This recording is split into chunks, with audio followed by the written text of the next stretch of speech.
Good afternoon, Hawks fans. Welcome back to the Atlanta Sports District. So good to have you back with us. I got some good news for you. I'm reasonably sure the Atlanta Hawks are not going to lose a game today because they don't play. But you'll be here with the old man. I've got Russell in the room with you. And what we are here to talk about is, well, the Beat Kretzky trade. Then we're going to take a minute to talk about the Jalen news, which is very good news. And Russ, we start with the Beat Kretzky trade. Anything you want to talk about with that? So I'm just going to go over firstly the details of the trade. Vit Krejci was traded to the Portland Trail Blazers for Duop Reith and 2 future second-round picks. A lot of people have been kind of frustrated about that return for Vit. And what I'll say is that people need to remember that Vit was, just as of about a season ago, not a full tenured NBA player. Right. Having another team come to your team and seek out that player is actually an amazing career turn for Vit Krejci. Having him be seen as an asset that is a go and gettable that will help your team is an amazing turn of events for Vit Krejci. Congratulations to him that he has a team that is actively seeking out bringing him in. I think that was a huge move in his career.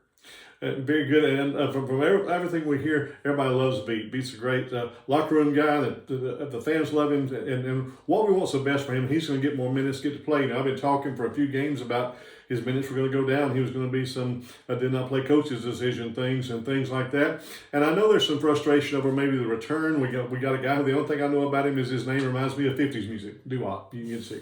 But we did get the 2 second-round draft picks. Like Russell said, to go from not really an NBA player, maybe a two-way player, to a guy with a contract that's worthy of 2 second-round picks coming in, that gives him the opportunity to go and do more for a new team and gives us the opportunity to have second-round picks if we want them, flexibility in future trades, and all kinds of things like that. So I think it's a win-win for both sides. I do believe the player that we got is going to be cut because he's injured. He's not going to play the rest of the year regardless, and he's on an expiring contract. So I don't even know that we have to cut him. We just let his contract expire, whichever way we decide to do that. But those 2 second-round picks, I think, are the key, and also just continue to give us roster flexibility. I think that was the big thing for us. For Portland, they really struggle shooting the ball. And so Vit Krejci, being a 3 years plus now, being a 43% shooter from 3 was a huge need for them. He will fill that great for them. I think he's going to fit in just very nicely there once he gets there. Like Dad said, Duop Reith had to have a surgery on his foot, and that is going to keep him out for the rest of the season, which does make me expect them to cut him because he doesn't give any value to our team at this point. And if we cut him, then we have a roster spot that we can go get a player whom can help us. Like we just did with Koloko, we could go get another player, sign them to a full roster contract spot. We also have the Infali Dante out for season roster spot being taken up right now. So I would kind of expect maybe us to get off both of those contracts and open up 2 roster spots to get people who can help us in the future of at least this season. And the other thing that I'll say is this move to me reads very much like a move that sets up another move. For instance, like Kristaps Porzingis' money is quite large, and so maybe 2 players would have to come back if we traded away KP. So we could cut Duop Reith, trade away KP, and get back 2 players whom could help you in that deal. I think that's kind of what this deal kind of sets up for if we were looking to continue to help the roster for this season. And we'll know by late in the afternoon on the 5th if anything more was done. But either way, one other thing I'll say about Beat before we move on, some players come in the league and they struggle to shoot the ball. It's true. And after 2 or 3 years, they still struggle to shoot the ball. I think I'm not going to name them by name because I don't want to just make trash on people, but there are players that come in the league, they can't shoot when they come in the league, they're not very good shooters when they come in the league, and basically they never shoot the ball. I think we all know there was a very large player in Philadelphia who was drafted first overall who never shot the ball. And so that really affected his career. Vit Krejci shows great work ethic. You can tell he got in the gym. You can tell he shot some shots. He was a decent shooter when he first came in the league. He was not a guy that you could just say was going to be a 3-and-D guy, but he could shoot a little. But now he is a very, very good shooter of the basketball. And as Russell said, Portland needs to spread the floor a little bit. They've got some great athletes over there and things, but not very great shooting. They spread the floor. Use him better than currently the way we're constructed. He was redundant. We didn't really need him. But now they will be able to use him. He'll get more minutes. And like I said, we get the flexibility and potentially another move, and we'll know that within a couple of days. The last thing I want to say about Veit is that, quite honestly, Veit Krejci may be on the best contract in basketball. He's essentially making league minimum. And so for him moving forward, it's actually amazing for Portland, who gets a player whom they need to, spread the floor, as we've been saying, and help their overall game plan.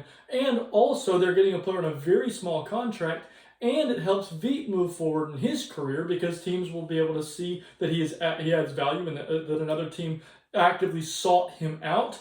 And then also it adds value to our team because we're able to make moves in season right now and get draft picks for the future. I do think that it was kind of a win-win-win type of trade. The only player who kind of seems thrown under the bus here is Duop Reith. Feel a little bad for him because he's going to get cut, and I don't know, he's a 29-year-old player. Good shooter, though. Good shooter, but a 29-year-old center that's not really solidified himself as an NBA player. I think that this may have some ramifications on his long-term NBA career, which I think he seems like a really nice guy and a really hard worker, so I hope that isn't the total case. Moving on, we're going to talk about the brand new news that Jalen Johnson is an all-star for the first time in his career. Dad, what do you want to say about that? Well, I'll say it this way.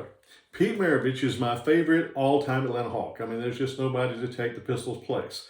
I would say my second favorite Hawk is Jalen Johnson. I literally watch the game to watch Jalen Johnson play. Barry Sanders years ago said, making a great move carrying the football is not about making a great move, it's a great way of moving. That's what you do. You have a great way of moving. Well, Jalen Johnson has a great way of moving. His athleticism is amazing. He just kind of floats across the ground. And sometimes people give him a hard time. It looks like he's not really going all out because he's just got this floating look about him. But really, he's faster, bigger, stronger, jumping everybody. But it doesn't look like he's not 100% effort when he really is because he has such a great way of moving. I love watching him play the game. I also get very frustrated with him sometimes because he doesn't know he's Jalen Johnson. Everybody else is a problem. It's like I've told Russell about playing baseball. If the bases are loaded and there are 2 outs and it's 3-2 and you're at bat, the pitcher's the one in trouble. You're not. He's got to throw you a strike. Well, when Jalen Johnson's got the ball, the other team's the one in trouble. He's not in trouble. He's Jalen Johnson.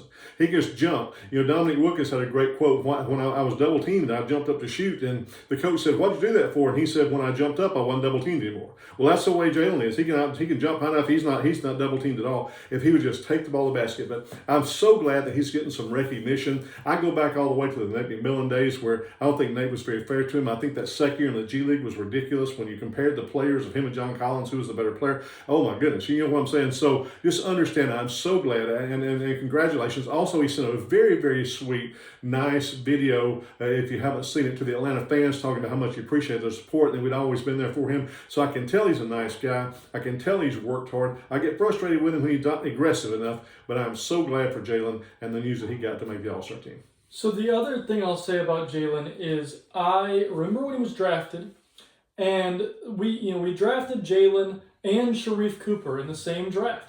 And I honestly thought that was the biggest draft steal I'd ever seen. Jalen was projected to go around the 10th pick or the 9th pick. Some people had him going like as low as maybe 13, and I didn't really like that because Jalen had some off the field issues at Duke, and there were some people that had kind of badmouthed his character about leaving Duke early in the way he did. But when he fell to 20 and we got to draft him, I was dumbfounded that he had fallen that far because he was just such a talent. And then, we stick him and Sharif both in the G League, and that was the first year that 2 Chainz had bought our G League team. And he had made it where we can watch every single game live. He had made sure that if you want to watch the Skyhawks, you can watch them. And I still get to watch them every single game. And so that was the thing. I got to see Jalen Johnson. I got to see this insanely talented player. At the time, he was playing center for the Skyhawks. And I remember thinking, I was just like, if we could, tap into this guy, he could be a superstar. And then Quinn comes in, and his first ever thing he does is put Jalen Johnson in the rotation. Jalen had been getting DMPs or getting very little minutes, and then all of a sudden, boom, Quinn comes in, Jalen's put in the rotation, and Jalen starts taking off. the next season, we have Sadiq Bey, who's starting at the 4, but by game 7, we were starting Jalen Johnson, and the rest has been history since. He's just completely and totally taken off. People around the league are noticing how truly amazing he is as a basketball player. Yes. And I think that I always wanted us to build around Trey and Jalen.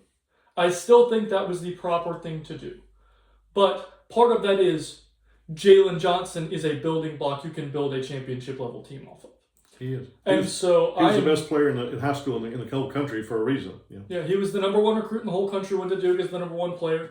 When I look at Jalen, I think that if we continue to go down the path of playing defense around Jalen and building this big, extremely physical lineup, we can build a championship roster honestly quite easily. And I am just so excited that the rest of the league is starting to see that same vision. I mean, people are talking about him getting MVP votes. Some people are talking about him getting All-NBA votes. And I can sit here and say, I remember when he was at College Park, and the whole time, everyone who was watching him down there was sitting there going, why is this guy not playing for our big league club? He is amazing. And so now we're just proven right. Our eyes didn't lie to us, and it's an amazing turn of events, and I think the sky is the limit for him.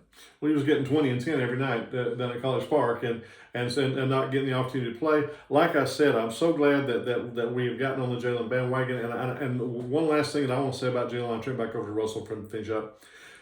He has shown the ability to score the ball, rebound the ball, but now we're seeing what he can do passing the ball and assisting and all that. I mean, I look at it and he's I don't know, 23 points a game, 10.5 rebounds, which, by the way, 10.5 rebounds in the league right now. I think Karl-Anthony Towns is leading the league with 11 point something results. So 10.5 is top 5 maybe rebounds and then top 10 in assists and 23 points a game. I mean, he is this all-around player that's happening, triple doubles happening, all this kind of thing.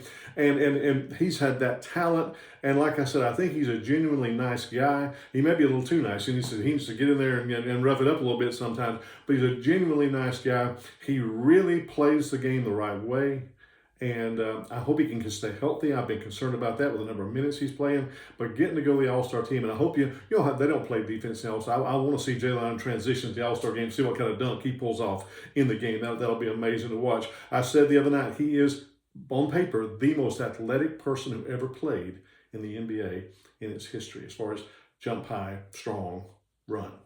Most athletic player. And congratulations, Jalen. You got a big fan in me. And we'll just keep playing. Hope Hawks win some more games. Amen. And I'll say, also congratulations, huge congratulations. I don't think that there's another player that is more deserving this season. I think, honestly, we as Hawks fans were kind of mad that he didn't get to be an all-star starter with the season he's had. Yes. He has been truly amazing. I didn't have any worries that he wouldn't be in the game, but now that it's official, it's truly a wonderful honor, and it's his first time getting to go, and hopefully first of many.